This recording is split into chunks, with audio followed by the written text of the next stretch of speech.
He looks down at her again. She really is glorious, utterly his favourite type, and her beauty, her appearance in general, is a major factor in this delicate business. But that, too, is not a thought for now. He sighs, slowly, deeply, and her head rises on his chest with his ribs' expansion.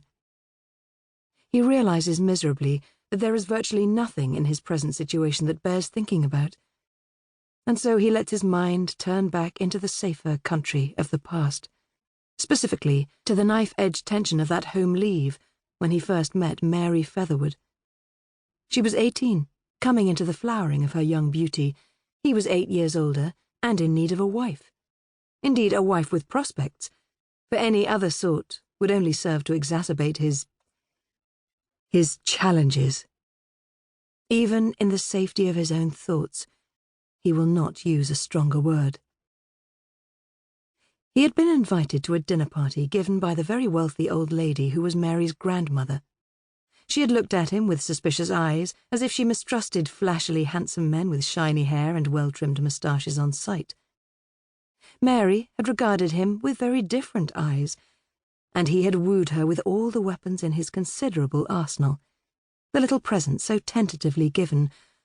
"Oh, I do understand, Miss Featherwood, that such a gift is not at all appropriate when we have but recently met, but I could not help myself." The careful advances. "I have shocked you, dearest Mary, and I loathe myself for the insensitive rotter I am, but I could not resist a tiny kiss on that peachy cheek." The steady advancing of his suit. "Yes, India is indeed hot, but we Europeans have found ways to cope with it, and many of us retreat to the hills in summer."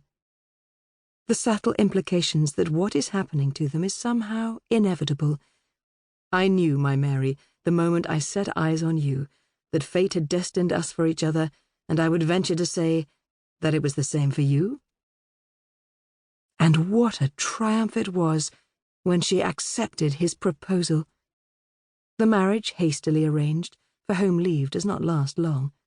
The splendid ceremony, his bride like an angel in her frills and flounces of white, her late mother's veil upon her head, and her grandmother's diamond tiara holding it in place. Taken back, incidentally, the sour note intrudes on his reverie, the following morning. The sumptuous wedding breakfast, the sideboards groaning with extravagant presents, the delicious food so discreetly presented, the vintage champagne.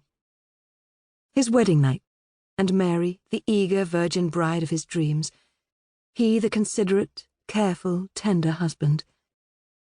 And now, 5 years later, here I am, he thinks. The reverie has worked too well, for it has taken him back to a time when life was perfect. Coming back to reality is consequently all the harder, for life is very far from perfect now. The woman lying across his chest stirs, and quickly he soothes her. "Hush, Mary, sleep now," he murmurs. How strange, he thinks, that she too should be called Mary. How strange. How convenient, and how oddly prophetic. He feels his mood slip further down from the comfort of memory and the heights of his recent sexual delight, for in truth, the problems that beset him can never be held at bay for long. He sighs, a long, slow exhalation. At least, he thinks, trying to cheer himself up, the infant clearly likes her nanny. Nanny Dora to the baby. No, not a baby. She will be 4 early next year. Nurse Tuke to him.